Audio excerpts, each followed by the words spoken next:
Hi everyone, I hope you're all doing well, and today we're talking about Tesla and if it's time to go buy Tesla stock. So the other day I actually made a video talking about 5 stocks I was looking to buy if the stock market was to go down, and I talked about certain prices where I would buy them stocks, and one of those stocks was Tesla. And I said that if Tesla got below 350ish, I would take a look and consider buying it. But out of nowhere, literally in the next few hours, Tesla actually dropped 20%.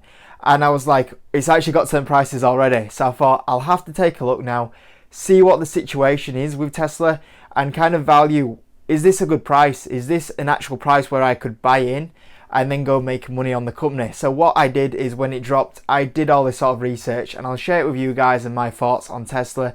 And as always guys, for me sharing this with you for free, if you could smash that like button, it'd be absolutely amazing. If you're new around here, make sure you subscribe. And as always guys, it's just my opinion. If you don't agree with me, that's totally fine guys. I'm fine with people not having the same opinion as me, but I think it's always good to share each other's thoughts on the current situation, and maybe I kind of put Tesla in a new light here. So Tesla had quite a bit of a drop really. It was kind of due because of the market pulling back in general, probably because of the run it's been on. There was also the news that the S&P inclusion wasn't going to happen yet, but realistically it is probably going to happen at some point, probably more than likely in the next 12 months I would say. So I think that kind of news shouldn't affect it too much. I think quite a few people are in here trading this stock now rather than investors. So obviously that's going to take a toll on how much volatility there is there right now at this sort of company. But actually when we take a look at Tesla previously on the stock market chart, we can see really in 2019 the stock was pretty cheap. Obviously when it's got this sudden stock split, you kind of like multiplying like prices to where it was. Don't know if any of you guys to kind of do this, but like I say, if we look at October 2019, the stock was about $50. Back then obviously that was about 250, and that stock's quite cheap. You know, this is the kind of the problem with Tesla. For so long the company has been disrespected. This company for $50 is crazy. You know, you think about the gigafactories they've done, the Chinese gigafactory, Shanghai gigafactory. You think about how they've ramped up the California factory, Berlin on the way. You got Cybertruck, you got Model 3 ramping up, you've got the semi truck, the Cybertruck, and even like the energy side of it as well. And you know how far Tesla's technology was ahead of everyone, and still is. You know, like 3 years ahead of everyone. And it was trading around about that kind of price range, you know, $50 or $250 at the time. It was insanely cheap. It was probably the most undervalued stock on the stock market a year ago. And that's kind of crazy to think about. The stock, how much the stock has gone up obviously since October time.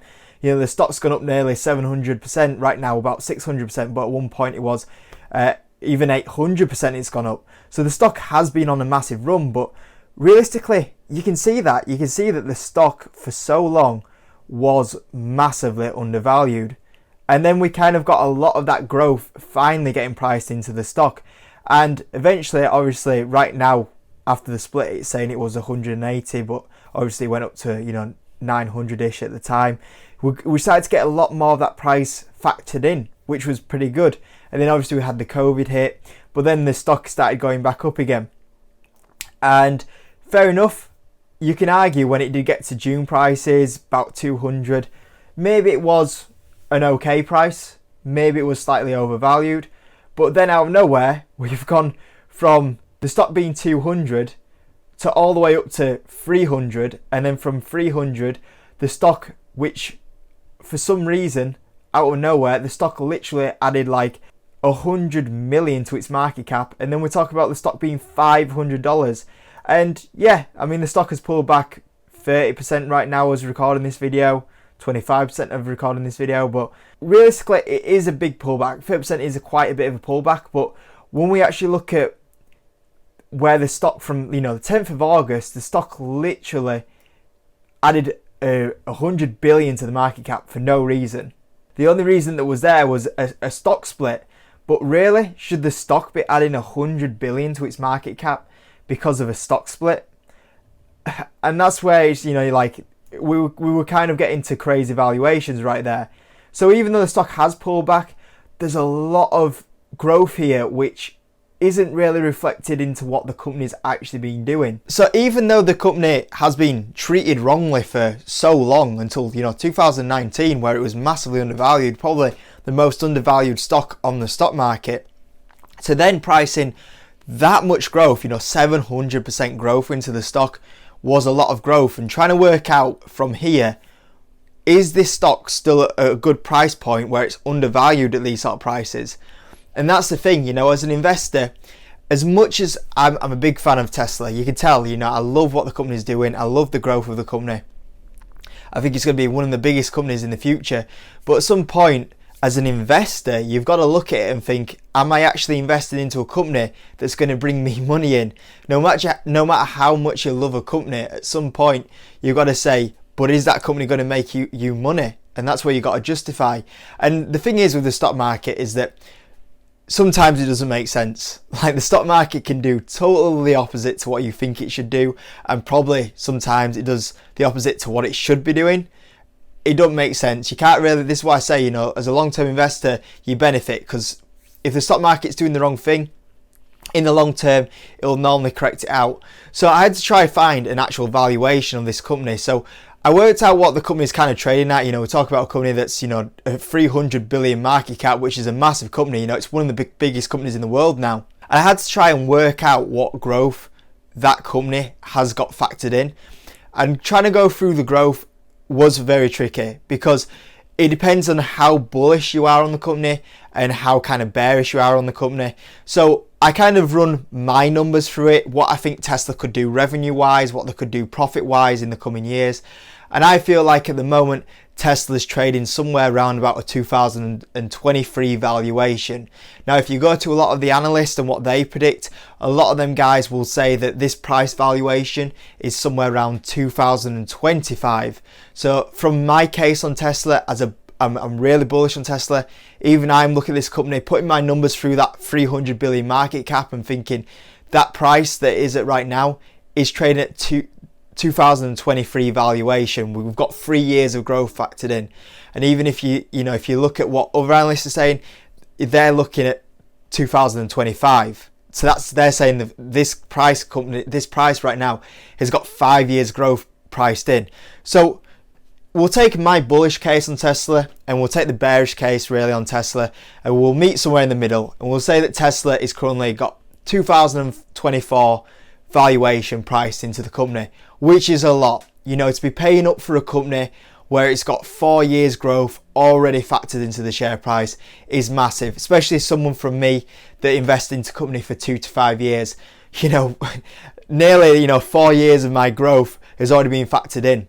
And I was like, great company, great growth in the company, but when I'm talking about 4 years growth has already factored in, it kind of limits where the stock price would go up. And this is where, if you're kind of an investor where you're willing to hold stocks for the long term, when I say long term, I mean very long term, you talk 5 to 10 years, and you look at this pullback and you think, I'm not going to sell in the next 10 years. If you're not going to sell in the next 10 years, then sure, you're probably going to see a share price increase, because, the share price isn't currently factoring in the next 5 to 10 years growth. Now, a lot can happen in that 5 to 10 years growth, and that's why I've always kind of said 2 to 5 years, because in 2 to 5 years, I can see where companies are going. I can see what's going on. You can manage certain situations. In 5 to 10 years, you can say you're probably going to get a return, but I'm not a big fan of that word, probably. When I buy into companies, when I'm putting my money into companies, I like to know for sure this is what I'm going to get. When I look at a company like InMode, probably the biggest investment I've made for quite a few months really. When I bought InMode, I go, currently the share price is massively undervalued. And then you take the growth into the company, insane. You're getting a massively undervalued stock. You're getting a stock that's undervalued right now, and it's also not got the growth priced in. Invest in that company, 100% return easy. You look at this sort of company right now, we look at Tesla, and it's very hard as a 2 to 5 year investor to look at this company and think 5 years growth priced in. I can invest past that point, but that's when I get a little bit worried. If you start talking about Tesla and it's already got 4 years growth priced in them 4 years, what situation are we going to be in? You look at a lot of these ICE vehicles, General Motors, Ford. I mean, Tesla's technology is 3 years ahead of everyone else's. Let's not forget that. And in them, when we talk about in the 4 years, how much are they going to develop that technology? Probably quite a bit. Probably. Don't like the word, but here we go. So it's probably going to advance. But in that time, seriously, General Motors, are they actually going to sit on the backside? You know, their management team are probably looking at each other for the last 5 years and going, what were we doing? Like, literally, what were we doing? We carried on persisting with these ICE vehicles that didn't help our profit, didn't help our revenue. They're starting to wake up now. And they're starting to invest. You know, we look at General Motors the other day, big investment into Nikola. They're waking up. These companies are not going to sit on the backside anymore. They know they're in big trouble. They know they need to catch Tesla up. And where is their competition going to be in 4 years' time? I think we could see a lot of these companies now, you know, NIO, for example. NIO, can they max their production up to compete with Tesla in China? Where is that going to be in 4 years' time? And that's the thing, is when you get 4 years growth priced into this company right now, I'm like, it's a lot. It's a lot priced in, and you don't know in 4 years' time what the situation is going to be with Tesla. What happens if something happens to the Gigafactory? What happens if it gets slowed down on the production? What happens if there's problems with the Cybertruck? What about all the other competition coming in? And I was like, as much as I love the company, as an investor, I love to think about situations about risk versus reward. And at the moment, the reward for buying a company with 4 years growth priced in, it's hard. It's hard to get over the line. As much as I love it, and I think there's a big reward in the long term, there's a lot of risk in that 4 years, especially when I'm looking at companies like out there where I'm going, in mode, easy 100% return. I'm looking at Tesla where I'm like, it could go up. It could go up, but really, the risk out there with the valuation it's at, it doesn't give you that return. And I've got to see that return as an investor. I've got to put my money into a company and feel like I'm going to get that return from a company. And it's hard when you look at how much is put in that company, and it's a fantastic company, but what could happen to that company over the next coming years? And at these sort of prices as well. You know, brilliant when it was undervalued, but now it's very tricky to get across the line. So, kind of leaves me now, where am I at with Tesla? Now, I said beforehand, below 350 I'd be willing to buy.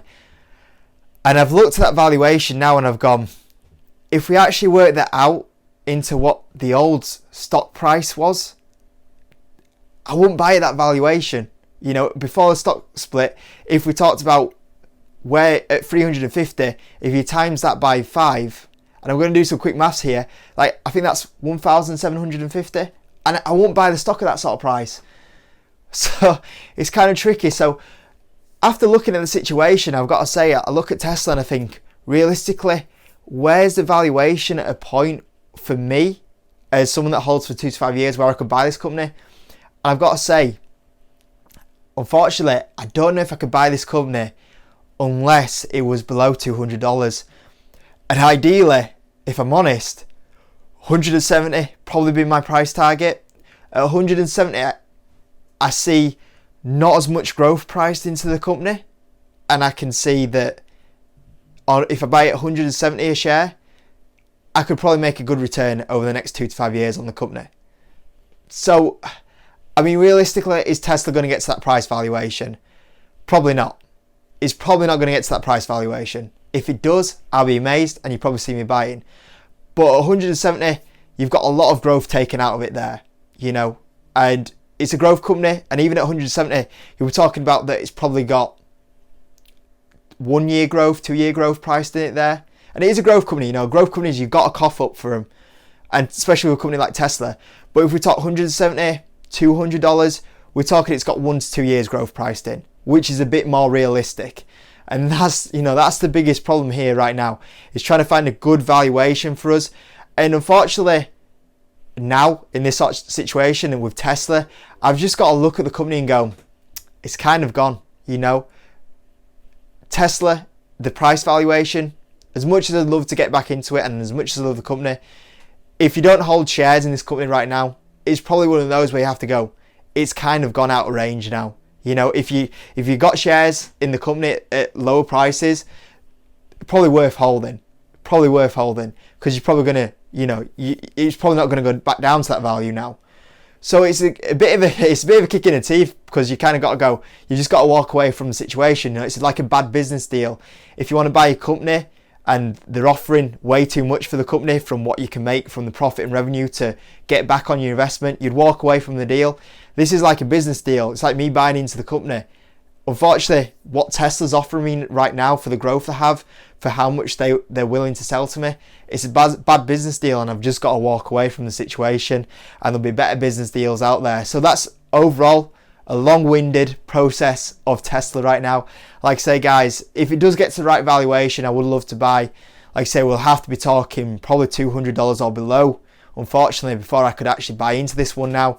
But I thought I'd update you with that. And like I say, some of you guys that are willing to hold the stock to 5 to 10 years, you guys, like I say, there's still a bit of potential here in these sort of valuations for 5 to 10 years. But for me, for someone that's looking for 2 to 5 years, there's just so much priced in right now that I've got to kind of walk away from this one and look for opportunities where I can make guaranteed 100% returns, like In Mode, like Huya, for example. So that's me talking about Tesla today, guys. I hope it gave you kind of a bit more insight on it. I hope you enjoyed the video. I hope it gave you some information, guys. If you are new around here, make sure you smash the like button. Subscribe as well if you're new around here, guys. And I'll see you next video.